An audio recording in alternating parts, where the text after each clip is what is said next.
Hello, hello. Welcome, everyone. You will notice I'm flying solo today. Ben is soon to be joining a new member of the family into the world. He's having his second child. So I'm excited for the questions that get thrown at me because I'm flying solo. And it's a real test and testament to how I can handle them. But if you haven't joined us before, welcome to the Property Experts podcast, which is live at 5 p.m. every Friday without fail. And we have a jam-packed agenda for you today. A bit of context around Ben and I, who's obviously absent today.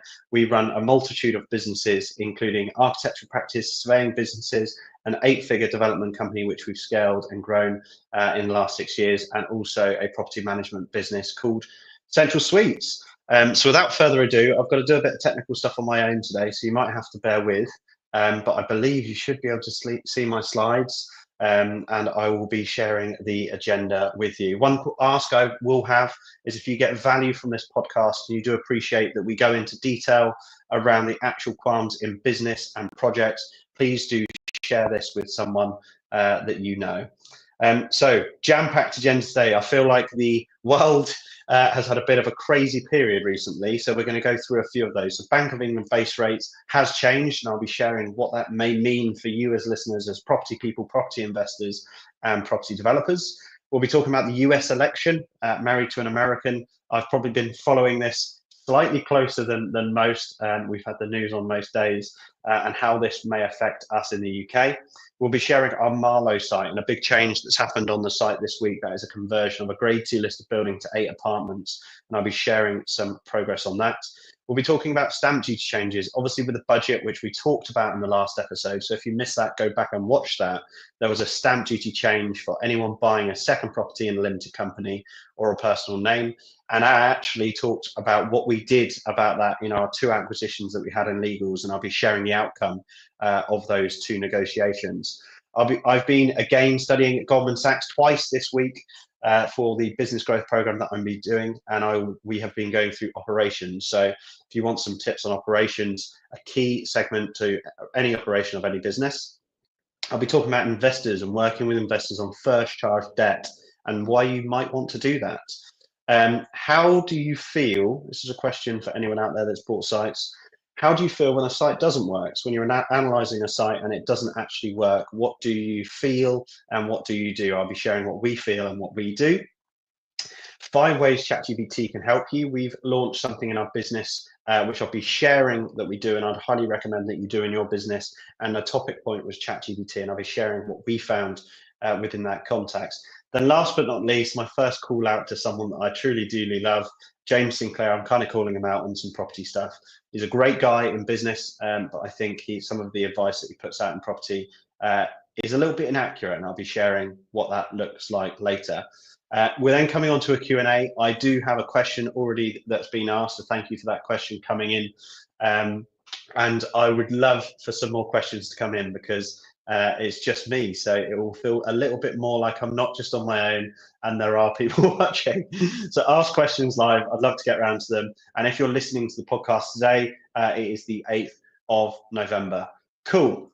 Ready to go. Feel like I'm talking to myself a little bit, but we've got some. I can see we've got some viewers on there. So open comms and join the show. So starting off with Bank of England base rate. So we had some bets going in WhatsApp channels and to see what would actually happen. So if you didn't see the news, which I'm sure you have if you're in this game, it was dropped 1/4%. So it's gone from 5% down to 4.75%. I think the stat, don't hold me to this exactly, the last rate drop that went from 5.25 to 5 flat was actually the first change down that we've seen for 4.5 years. So that is a pretty crazy stat. Obviously, through the height of COVID, market changes in the residential space, the world on going through the UK election and then the US election, we saw that come up, and it was obviously inflation was off the chart. But now we are starting to see, hopefully, the sign of consistent decreasing in the Bank of England base rate. Now, what does that mean for you as listeners? To be quite frank, I don't think it means a huge lot for new mortgages and new term facilities, and I'll come on to why that is.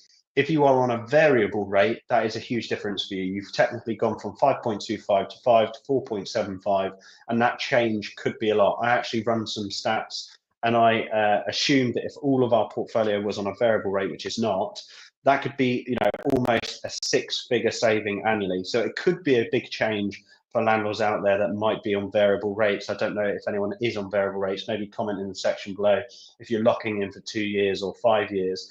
But from a rate perspective, if you I think the most important thing for anyone to take away from this is that we've seen the peak and we've seen two changes down. So I think that's really positive information about where the financial markets are going to be moving. And I really do hope that we do see that sort of whatever goes up must come down trajectory, and it keeps coming down. And I'll be sharing why I don't really think that it's going to have a huge impact on mortgage rates over in the very near future, or at least we see some new changes. And this is exactly it. So what we have to think about when we're borrowing money is, where does that money come from and where does that get borrowed from? So what I've got in front of here is gilt yields that have been changing, and also the SONIA swap rates. SONIA swap rates is where the banks buy their money. So it's where the banks lock their funds in to then lend out to people like us. It's not the all-inclusive area where banks get their money. There are other banks out there, such as deposit banks. A deposit bank actually gets its source of funds from people like us. So banks like NatWest, Oak North, HSBC, they have clients, sort of almost retail clients, that keep money within their bank accounts. They then lend it out and pay an interest to those clients. So that is one way that banks get their funding. But another big chunk of the market is the SONIA swap rates. So what you'll see on the screen if you're watching here, but I will sort of talk it through if you are on audio, is the sort of changes that we've seen since November last year to November this year, and then more importantly, October to November this year. So even though the Bank of England base rate has come down 0.25%, SONIA hasn't really changed that equal amount. And what that then means is the terms that banks are putting out to you are still relative to what they were before the Bank of England base rate changed. So principally, even though the base rate has changed by 0.25%, it's already baked into the terms that you might be receiving from lenders in some instances. We have actually received terms before, for an example, a bank with UTB, or equally another bank that we're working for. A lot of the terms that they push out, especially if they might even be a deposit bank, for an example, is they will have an amount over base rate. So if you're getting terms, for an example, from them and they want to do a deal with you, they might say we'll be 4.5% over base for a development facility. What I then typically try and agree is, if obviously the Bank of England base rate comes down between now and the completion of the loan, that should reflect in the change in the Bank of England base rate. So in those instances, you may be able to negotiate a bit of a discount, but most sort of term lenders and sort of high street lenders probably won't be changing their rates too much, because they sort of do sit in situ for SONIA and swap rates that come in, which is how the banks fund themselves, which obviously is then put onto you. So if they did drop their rates 0.25%, they would be at more of a loss. So this is already baked into the England base rate. So sorry, it's not amazing news all round, but I think the most important thing we can take from it is the market needs confidence, and that confidence can be obtained by further rate reductions on the Bank of England base rate. But I hope that is helpful. Now this guy, smothered in what would appear fake tan. I actually asked my wife if it is fake tan, and she didn't know the answer. And I said, well, if it isn't that, I wouldn't know what it is. But the US election is obviously something that's happened and taken place this week. Trump actually won the hearts and turned over a huge win in the election, which is almost better to see, because when it's too close, you get something like Brexit and the referendums and blah blah blah, and it gets a bit boring. So it's very good to have a clear winner in this instance. I actually have really admired his campaign. I think it's helped that he was shot at. I think that was a lot of attention that he hereditary got from that process. But I liked how his campaign. There's actually a documentary out that you can watch, which follows the journey of the campaign behind scenes and front of scenes. And also he's been very frivolous and present on online platforms such as podcasts, X, so that there's no adaptation of what he's putting out there in terms of content by media and news businesses, which I think is the way the world should be going. So for that reason, I do admire the campaign that Trump's pulled together. I'm not saying he's going to be the best president in the world, because he's obviously a pretty interesting character, and he's not from necessarily a politics background, but he has obviously gained a lot of respect for his business endeavors from since very early sort of 60s and 70s. But equally, one thing I would add is what is he going to do for the worldwide economy, the US economy, and also the UK economy, which is obviously quite a big one for us and our listeners. So for the US economy, he's going to focus a lot more on being self-dependent on what the US can produce. He's a big believer that the US has great resources to be independent and to not buy external sources and bring it into the country, obviously fulfilling other economies and supporting their own economy, which you would like to think that even though a nation would like to support other economies externally, it is good for internal economy. For the likes of buying steel, for an example, a lot of steel is bought from China. There's obviously shipping costs, economical costs that are driven within those industrial towns of China. He's trying to limit those. As far as where we go as UK economists or UK property people, I think it will have a fairly big impact. And a lot of it is actually down to the trade rights that Keir Starmer will have to negotiate with Trump. That is a conversation that probably will be had in the next few weeks.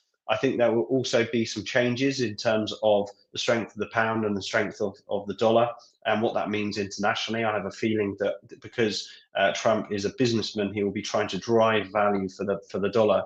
It's actually at one of the lowest that it's been in terms of an exchange rate against the dollar to pound. When I was there in Vegas was about 1.4. I haven't seen it that low in almost 10 years as a ratio in favor of the pound. So I do believe that will drive strength, which will also drive strength into the financial markets for the US, which will also drive strength into things like our mortgage costs. And I do think that the UK have got to be very sharp on how we handle our economy to make sure that we stay strong in this particular change. So there's also deportation. Obviously, there's businesses that we do have a lot of engagement with the UK and the US. And I do believe that Donald Trump is going to put heavier fair taxes on international exchange between us. And quite frankly, we're not that self-sufficient in the UK. We have a huge import against our export, and we really do need to get our ducks in a row for that. So, as a bit of a cop-out answer, some of it's going to depend on Keir Starmer's conversation with how negotiating sort of the piece of any trade that may go back and forwards. I know that realistically, Donald Trump is probably a slightly better negotiator, and we will have to see how that plays. But I think his term coming in is going to be quite a large change in the market. The stability that Biden or the Biden party would have brought in is less sort of short, sharp changes. So I believe even though Trump is for world peace, I think he is going to be quite bullish from a commercial perspective, which will obviously impact the world's cost of doing things and the world's cost of trade. I'd love to hear some questions and some feedback. Maybe comment thumbs up for Trump or thumbs down if you're not a Trump fan. Cool. Marlow, so if you can see the image here, you can sort of see that a big part of the building, which was actually used to be a sort of kitchen and toilet area for the dance studio, has been completely demolished. Foundation work's done and brickwork has been done almost up to plate. And this is actually the only extension, you could call it, that we're adding to Marlow. So Marlow is our Grade 2 listed building that we bought, which is in Buckinghamshire. Really affluent town. We're talking like 650, 700 a square foot exit values. Because it was Grade 2 listed, we agreed with the seller that we would buy it conditional to planning. That's both listed building consent and full planning consent. And we got consent to put in 2 dormers, convert the sort of loft comms area, and the remainder of the building into 8 apartment/muse houses. One of those muse houses was a duplex mews with quite a small kitchen. So we decided to go back in for planning to extend this external wall out to make a nice deep, sort of 4 meter deep. I don't know the exact dimension. You'll have to speak to someone in the technical team about that. But about a 4 meter wide building, which will actually cater for a bedroom for one of the units on the left-hand side and a kitchen living space on the right-hand side for the duplex unit. The reason that we did all of this work to achieve this additional space is because this duplex flat should be fetching over sort of 600k, and you don't really want a small 2 meter wide galley kitchen to create that space. I know there's some funky things going in, such as Ben's classic Oriel window, which is sort of an offset protruding window that's all glazed all around, so it looks all fancy.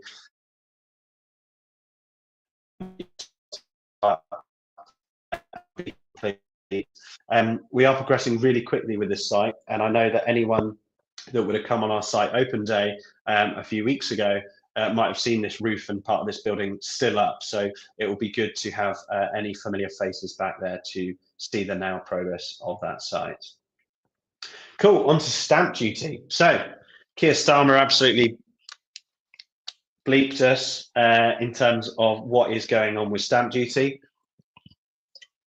The 3% surcharge stamp duty that was brought in by the Conservative government for any additional properties or commercial purchases in a residential space was a temporary measure. Keir Starmer came in and the Labour government came in and actually increased that to 5%, which is killer. So for our developments and for commercial purchases, it actually doesn't change that. For residential purposes, it's a huge difference. We've gone from 3% to 5%. So that is obviously a huge increase. It's actually a 40% increase that we've seen there.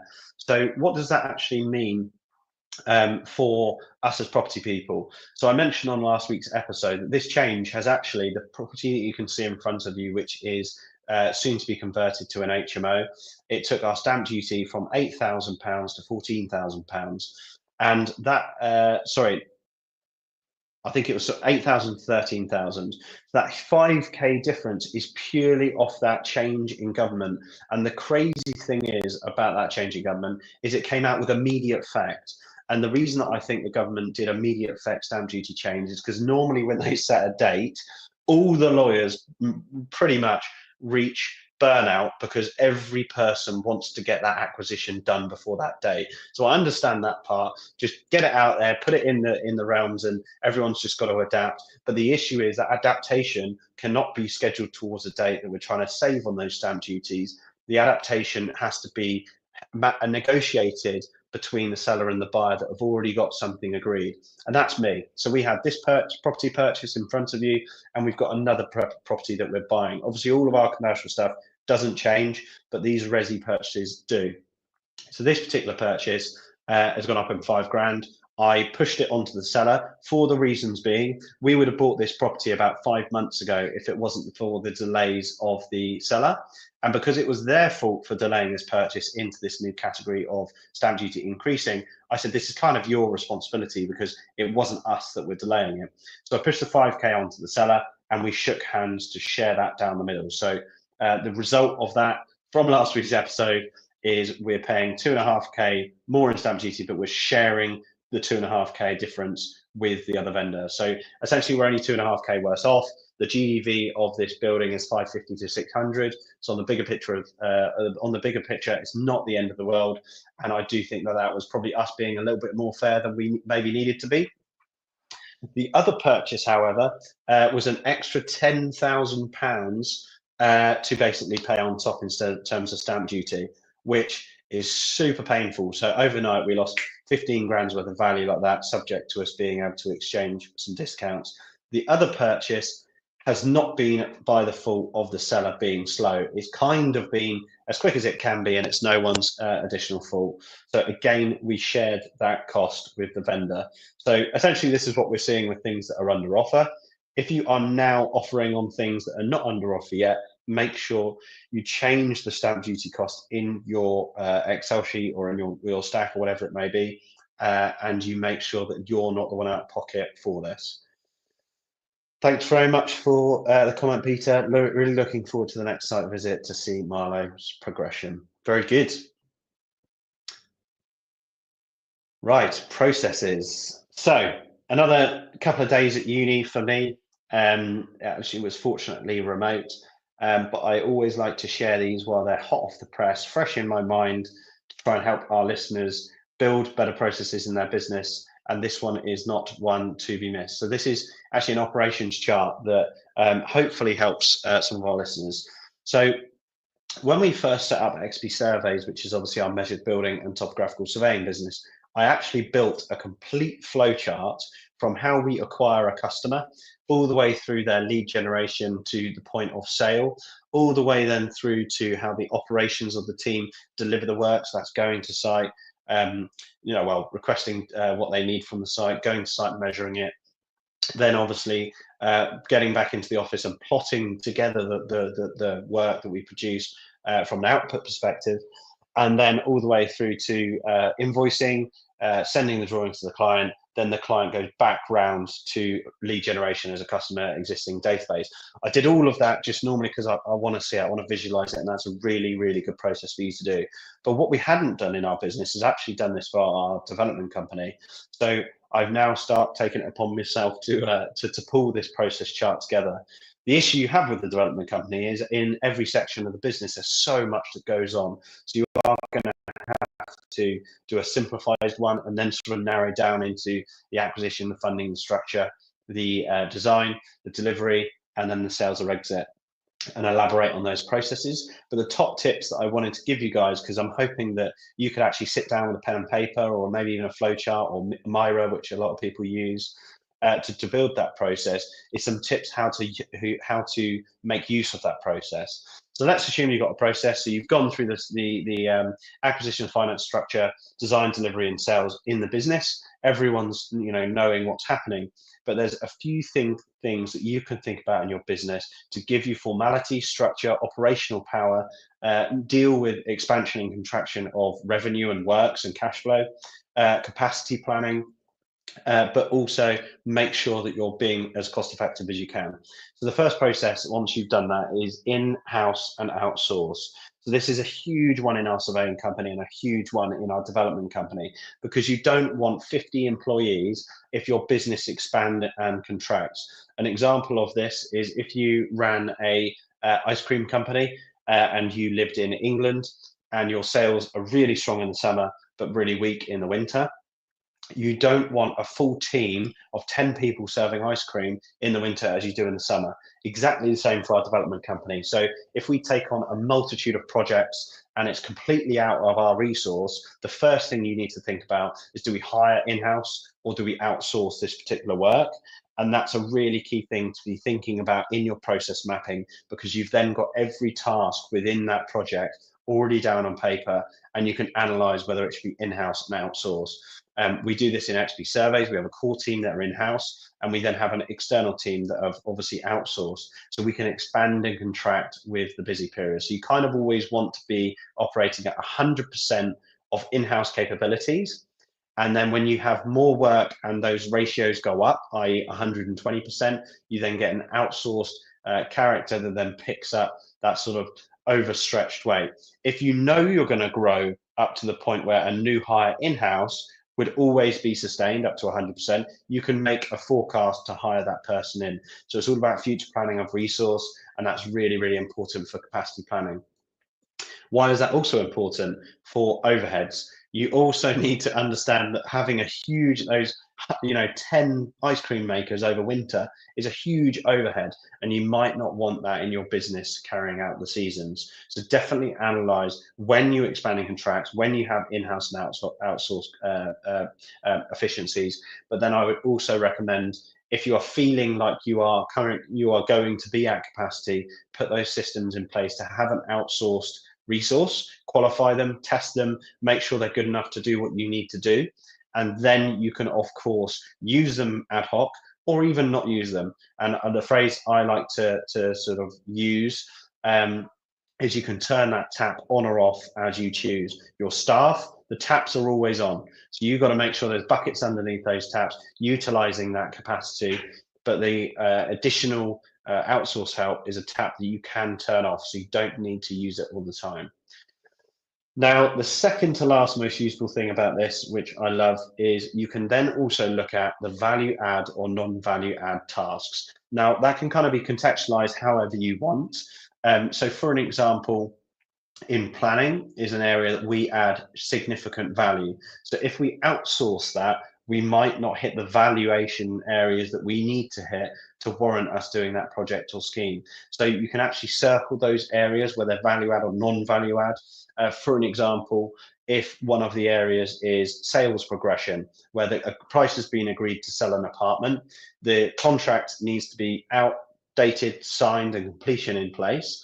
Sales progression might not be a value add task because it's an administration task. So what you could then analyze is actually that might be something that's better outsourced because it's not a skill that we're utilizing. So you might then opt to outsource that particular task. So that's what we mean by value add and non-value add. Hugely beneficial exercise. You can get your team to do it on a big sort of whiteboard with post-it notes. And I'd highly recommend you do cradle to grave everything in the business and look at areas that you might want or can outsource. I'd love some questions on this. If anyone's maybe got an example of things that they want to keep in-house and maybe they're in a bit of a dilemma whether they outsource it or keep it in-house, to get the questions coming in before I go into this final sort of tip for this type of process. So for the visual people that are on YouTube, you can see that we've got process name at the top. Another thing that we are encouraged to do on the course is to split them into actual what they're called is swim lanes, which I was quite creative. And it's basically where you split these tasks that are delivered within the project. And the task is split then by which department. So our departments in our business are acquisitions, funding, structure, design, delivery, and sales.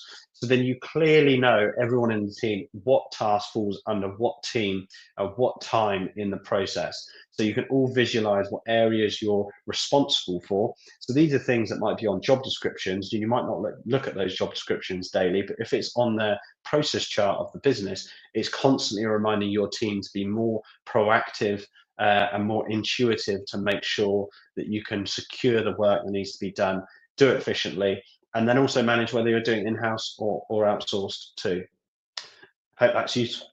I think Ben might actually be watching this and taking some tips for it. Maybe Ben can ask me a tricky question on that one. Cool, I feel like I'm sailing through this. Maybe I need to chill a little bit more and speak a little bit quieter. Bit quieter, a bit slower. So I don't know if anyone out there, and it would be good to hear it in the comment section, if anyone uses investor finance for first charge debt. Now, I'm on those two purchases, I renegotiated the stamp duty. I'm actually using first charge lending from a investor. And I kind of don't really normally like doing that. And I'll explain why. And I'll explain why you as a property investor or property developer might find it useful to buy with investors' cash rather than using a bank. So there's multiple reasons that there's pros and cons. The biggest con for me, the biggest negative to working with investors for first charge funding is because they might run out of money. So they might have, for an example, investor A has 500K. The likelihood of me going to market, finding something to purchase and needing bang on 500K is really, really, really slim. But if I work with a bank, they've got a whole facility. We talked about they borrow money. They've got a whole credit line of facility that they need to get out the door. And they have a certain criteria that they need to hit to get out the door. And if you need to borrow 400 or 600, you can do the deal. With the private investor, if you do 400, they might be a little bit disheartened because they haven't used the full facility. And if you try for 600, they simply can't afford that and they haven't got the liquidity for that. So that is the main reason I don't like doing this and working with investors on first charge lending, because the amount that they have in their pockets is capped, whereas banks have much deeper pockets. They do much more deals, and you can normally negotiate higher facilities if you create more value, or lower facilities if you actually don't need that much more. So let me give you the reasons why now, coincidentally, we've got two going through with investor finance on first charge. One is because the HMO that we're converting is a really, really simple project. Planning is approved. We'll probably be in construction for 4 months. I kind of can't be asked to deal with lenders that we have to do a valuation, go through credit, go through legals, do all of that work, have a monitoring surveyor come to site for probably 500 quid a pop. We were only spending 150k on this particular asset. So the incremental costs that are surrounding by the product are really expensive because they're commercial. Well, they're a commercial outfit. So I kind of want to save myself time by working with an individual that I know will be very pragmatic, very understanding, very trusting what we're doing. We've got a great relationship with this investor, and they are acting as the bank. They are charging about 1% a month, which is actually higher than what the banks are charging as a cost of capital, but I don't have to pay for a valuation. I don't have to pay for a monitoring surveyor. I can just roll the whole scheme. I've got all the funds from day one, and it's a much more simplified process. What we always have to remember here is I am a property developer. I am not someone that's dealing with finance every day. So if I just stick to what I'm good at and they stick to what they're good at, all this fluff in between is then completely negated. All that fluff in between that comes at a cost, and typically at a cost in the thousands, is kind of kills a lot of smaller deals, HMO conversions, 500k flip conversions. All of those small deals struggle to facilitate all of those costs around the project. So what I highly recommend is when you do larger projects, it's a good place to be in with a bank, because every time you do a monitoring survey and drawdown for 500k, £500 or £1,000 per visit, if you're drawing down 200k, that pays for its weight for those drawdowns. So these are some things to think about. The second reason that you might work with a private investor for a first charge is if it's a really quick flip. With one of the other projects, which isn't the one that you can see on the screen, it was a quick flip, and we are planning to get in and out within sort of 5-6 months. All of that aggravation with banks is kind of painful to deal with for such a short turnaround period of a project. So we've decided to buy that in cash, convert in cash, and sell that particular site on.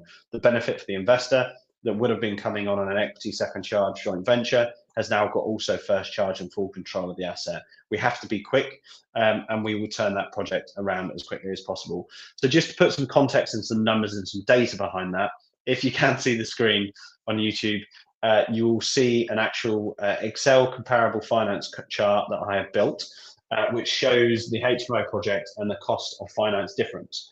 So you will see there, if you want to have a look at private lender and lender 4 are a very well-known bank. Their lending criteria, including arrangement and exit, was 11.81% blended per year. So actually quite a cheap cost of capital, given that my private lender is at 12% per year, but I have to pay for quite high legal costs, valuation fee, admin fee, and monitoring surveying fee. And the facility is going to cost me £49,000 in finance costs.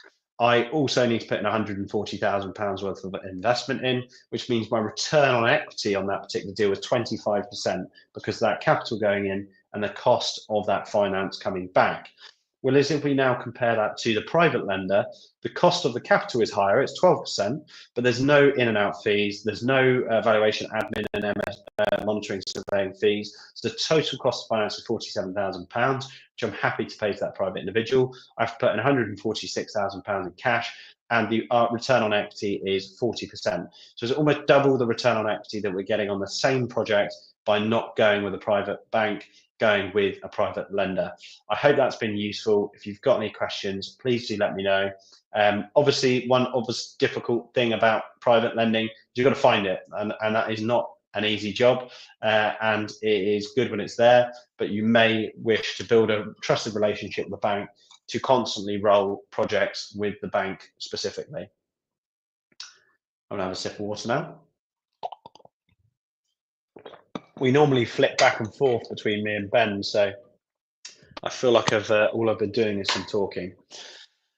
Cool. So how do you feel when a site doesn't work? So Aaron in our team, who works with me in acquisitions, he always gets angry and aggravated, or maybe a little bit frustrated when sites don't work on an Excel, whatever it may be.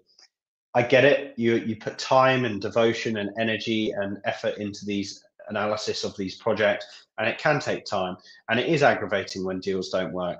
But the way that we tend to look at a project not working is everything works at a certain price. There's a value where every deal works, whether you're buying Buckingham Palace or you're buying a little slither of something at the end of your garden. There is a value or a creativity behind making that work.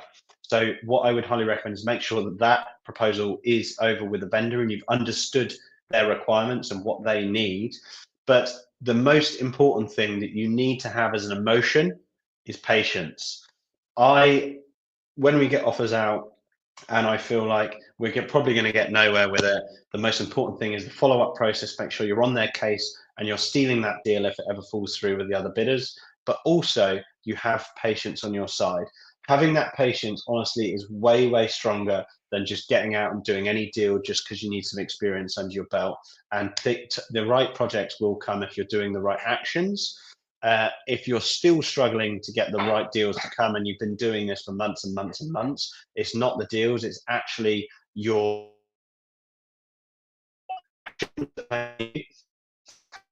and I would highly recommend that you trust the process and keep that follow-up and patience in lieu. The deals will come. We've never struggled fulfilling our pipeline, and that is because we get a large amount of offers out, but we follow up and we make sure that if that deal falls through from another buyer, or if we can't get that deal directly over the line, we've got the best offer forward for the vendors' concerns and what they need, and we've tried our best to secure the site. If we haven't, keep patient, keep going, they will drop. Cool, I've got a question from Amit. Thank you very much for the question, Amit. Good to see you, buddy. Hope you're well. You've mentioned you really love business. What business would you start if it had to, and why? I'm going to save that to the end if I can, just because we're almost there and I've got another question at the end as well. So Amit, hang around. Our boardroom session, we've got another session next week. We do have a couple of to join, see what it's like, join our monthly boardroom in the comment sections, and we will share more details and send you the pack on what that looks like. Cool.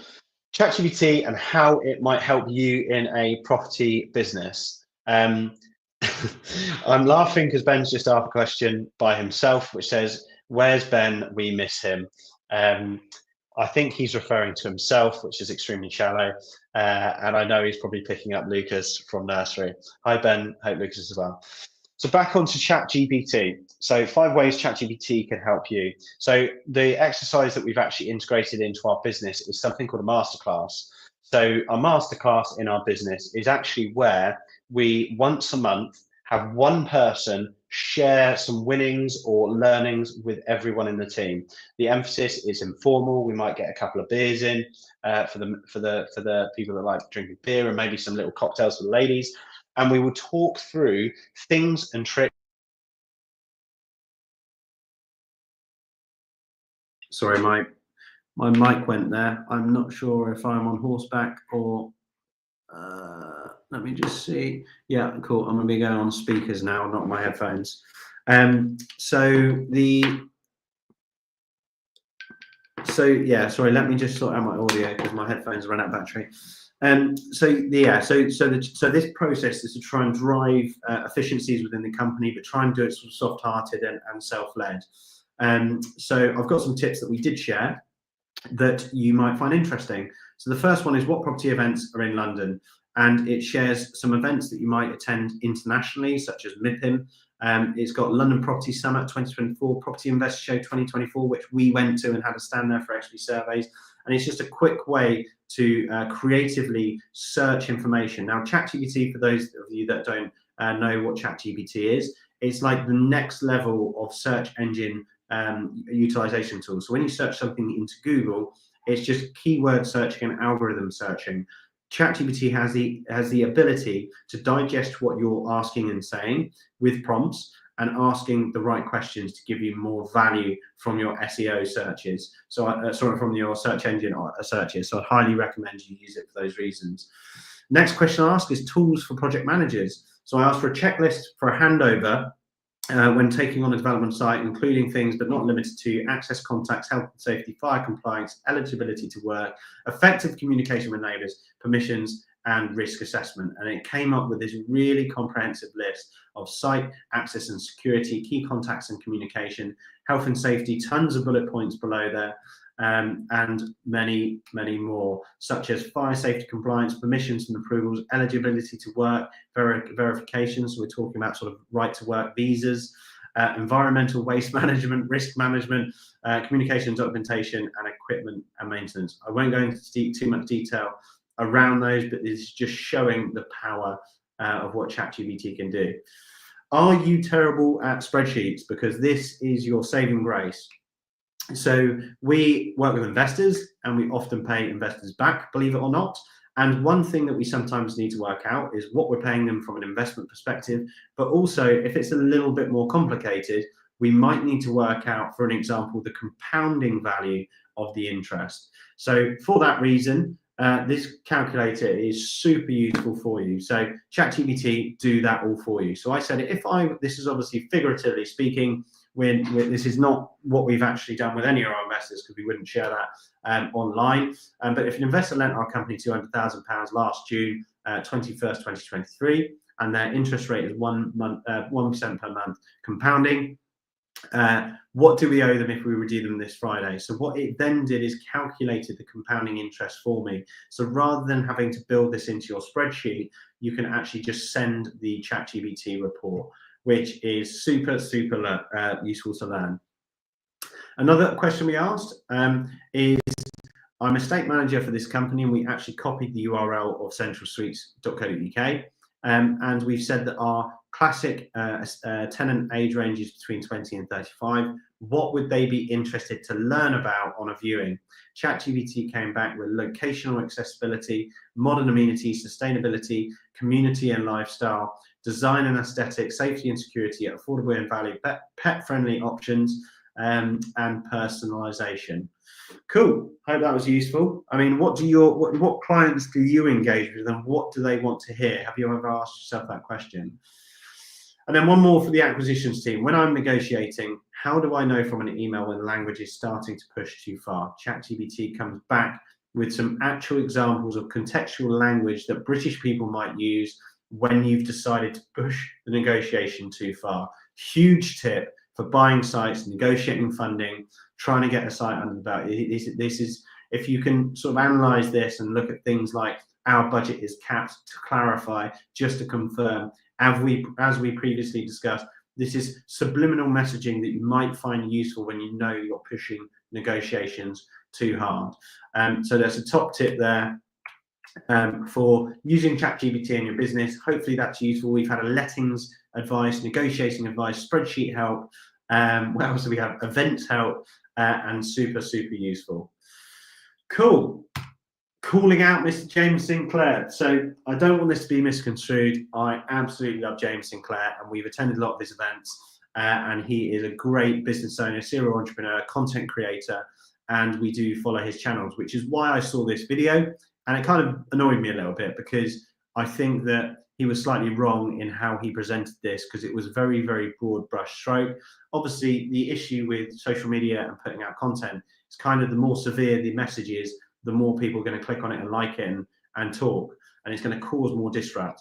But the reason that I'm sharing this with you today is in this video, James Sinclair talks about when he's buying property, specifically residential property, but he, as a bit of backstory, James Sinclair is a hugely successful business owner. He has hugely generated this empire of leisure and buying businesses. I love what he does. He's brilliant. And I do agree with him that quite frequently more multiplying revenues of income or profit income can be created from business over real estate. Real estate is quite slow, but I'm in real estate, and I think that I have an argument against what he was presenting in this chat. So James Sinclair basically said when he's buying a property, he's looking for a 10% income on that asset. So what that actually looks like, if he's buying £1 million asset, he says in this video, I want to create 100 grand in income. Now, for me, that misses off so many things. that misses off the cost of purchasing that building. If that's residential, you're paying 200 grand in stamp duty. If it's commercial, you're paying not even under 25% in stamp duty. If it's a leveraged purchase, you've got bank finance. If it's got no value add, you're not creating more value that you can pull more better cash. I think he's kind of broadly brushstroking set estimations in people's minds for resi and, well, property that's not necessarily accurate. And I'm going to come on to share why that is. So the sort of earning a 10% income on that particular property. So here are two examples on the screen. One is a HMO, the top one, which is in Henley-on-Thames, and the bottom one is a buy-to-let property, which we own also in Henley-on-Thames. I've put the figures on here, so using the top example, we bought for 500k, we refurbished the property and spent £669,000 on it, and that's including all of our costs. We refinanced it at £800,000. It brings in a gross income of £62,000 in revenue, which is 7.7% of the existing value. So that to me is under his threshold of a deal he would consider. Remember, he said 10% on its value. We are hitting a 7.7% on existing value. Off that £62,000 gross income, we have our net income, which is management, maintenance, and all of our mortgage costs to run that building, which generates a 32 net income. We have only left in 50 grand into this asset. So it's actually a 57% return on our cash. So even though the gross yield on the existing value isn't that exciting, the net yield and the net income and the return on capital is huge. 57% we're back on our cash. So this is a bit of an example where we're down in the weeds with real estate, and I do think better margins can be made than what our best friend James Sinclair has shared here. And that might be just because we're in real estate and we live and breathe it and we can create that value. And he's probably maybe speaking to people that want drier stuff. They want drier investments and they don't want to put the landlord hat on and fight those, eviction claims, whatever it may be.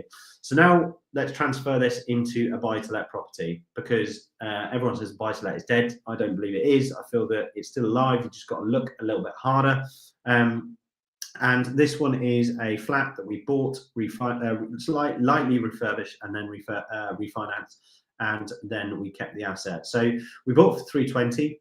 We put about £37,000 in purchase costs, stamp duty, legals, fees, blah, blah, blah, refurbishment, decorating, kitchens, blah, blah, blah, whatever it may be. Quite a light refurb for us. The gross development value is about 400. I actually think it's probably pushing more 425, maybe 450 now. But as a context, the gross income is actually 21,600 from the AST tenant that's in the building. That's 5.4% of the today's value, which is less than half, well, actually half of what James Sinclair needs in a deal to make it work. But what we're not acknowledging is the net income after mortgage is 9,189. We didn't leave a lot of capital in this project, so it's a 16% return on our cash left in, which to us is a way more important figure. What is our return on cash? So that is a project that we buy, renovate, refinance, and then keep. So these are two examples where I feel he would say they don't work. We think they do work. I will let you guys be the judges on that. Love that I am seeing some questions come in. So I am actually coming towards the end of the podcast, so I can actually get round to answer the questions.